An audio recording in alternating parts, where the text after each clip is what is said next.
Lumaganap sa lalawigan ang balita sa pagkabilanggo ni Basilio. Dinamdam at pinag-usapan ito ng mga taga San Diego. Nabalitaan sa Tiani na pagpapatapon ng pinakamagaang na parusa sa binata at saka ipapapatay habang nasa daan. Nang makarating ang balita sa kubong tinitirahan ni Huli at ng kanyang ingkong ay kinailangan pang ulitin sa kanya ito ni Hermana Bali. Nabingi ang tainga ng dalaga at nakaramdam ng matinding dalamhati ang puso, namutla hanggang sa tuluyang mawalan ng malay tao. Nang mahimasmasan, isang tinig na lihim ang nagudyok ng tanging paraan ngunit kakilakilabot. Si Padre Camora, ang kura!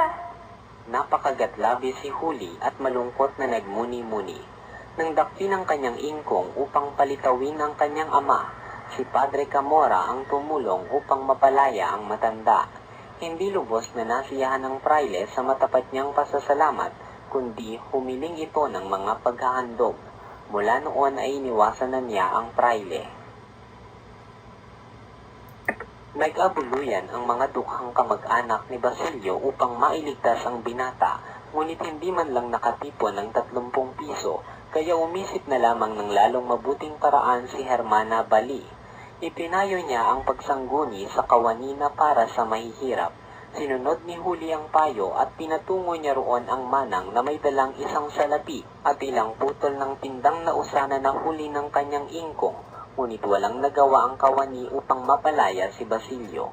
Ipinayo nitong kausapin ang hukom. Tumungo si Huli sa hukom. Ang hukom naman ay nagpayong humingi sila ng tulong kay Padre Camora. Ngunit umiling si Huli at ayaw magtungo sa kumbento.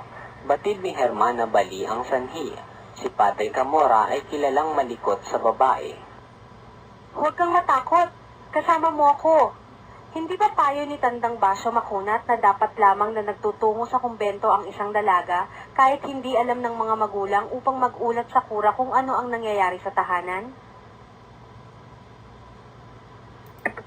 Sa unay nag-atubili si Huli, ngunit nang mabalitaan niyang napalaya na sa Maynila ang mga kasamahang bilanggo ni Basilio at ang binata na lamang ang tanging naiwan dahil walang tumulong, natapos ang takot ng dalaga.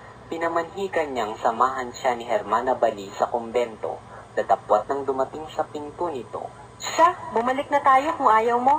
Pabayaan mong barilin si Basilio sa daan at sabihin nagtangkang tumakas. Kapag patay na, isa ka magsisi. Pikit matang pumasok si Huli sa pintuan, kasunod ang matanda.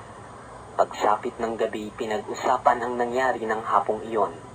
Isang dalaga ang tumalon mula sa bintana ng kumbento na bumagsak sa batuhan at namatay.